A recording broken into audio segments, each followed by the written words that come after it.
Have you ever wanted to have a GPT personalized just for what you're teaching? Well, with Notebook LM from Google, you now can. Once again, because it's from Google, you can use it without having to worry about your EdLaw 2D. But navigate to notebooklm.google and you will be able to click on Try Notebook.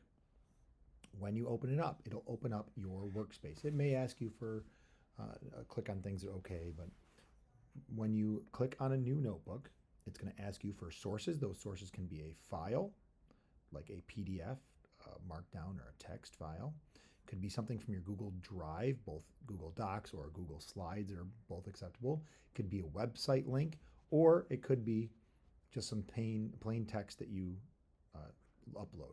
You can upload up to 50 things, and they can be on any topic. Anything you are teaching, anything that maybe you're doing in your personal life, like if you have PDFs that you're trying to organize together for something, or even something as silly as like our contract you can put into this thing. You'll upload it, and it'll create some sources.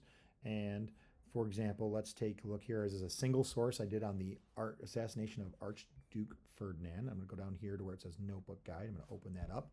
And that, whatever I posted to it, gives me a summary.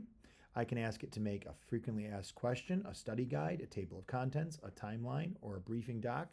It'll give you suggested questions. Down here, I can type it and ask it questions. Who was the Archduke?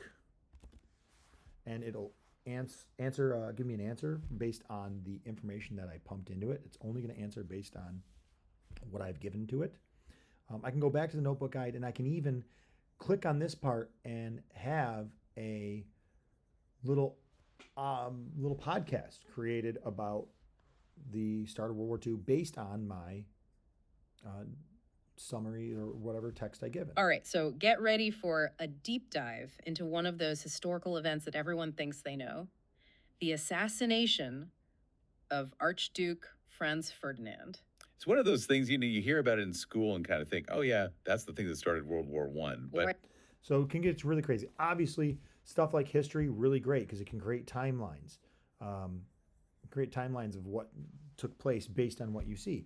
But it goes even more nuts than that. Here I have Unit 3, Transformations, Lessons 1 through 8, taken directly from the eMath. All I did was upload the 8 unit notes from that. Here I've created the table of contents, a briefing document. Here is a transformation in the coordinate plane study guide. And down here is a frequently asked questions document. And even, the timeline's not great for that, but even has the conversation taking you through the entire 8 units that are the 8 lessons that are here. And I want you to listen to the little tiny things that the AI puts in there that makes you think you're really listening to 2 people talk. Ever wondered how architects dream up those mind-bending buildings, or how animators bring those characters to life on screen? Yeah.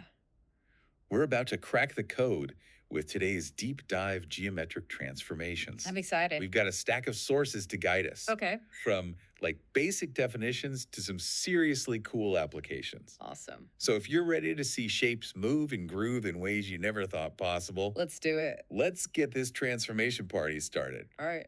Our first source, Introduction to Transformations. Okay. Reminds us that at their heart, transformations are all about change. Okay. Taking a shape and flipping it, spinning it, sliding it around. It's like giving shapes a set of dance moves. And just like in dance, there are some ground rules. And in nowhere is any of this unit guide I looked, does it talk about dance, at least in the first one that I looked through really quick. But just really cool resource. You can share it out to your students, teach them a little bit about this. Free resource, completely usable because it's from Google. Check it out. If you have any questions, you know where to hit me up on my Google Calendar.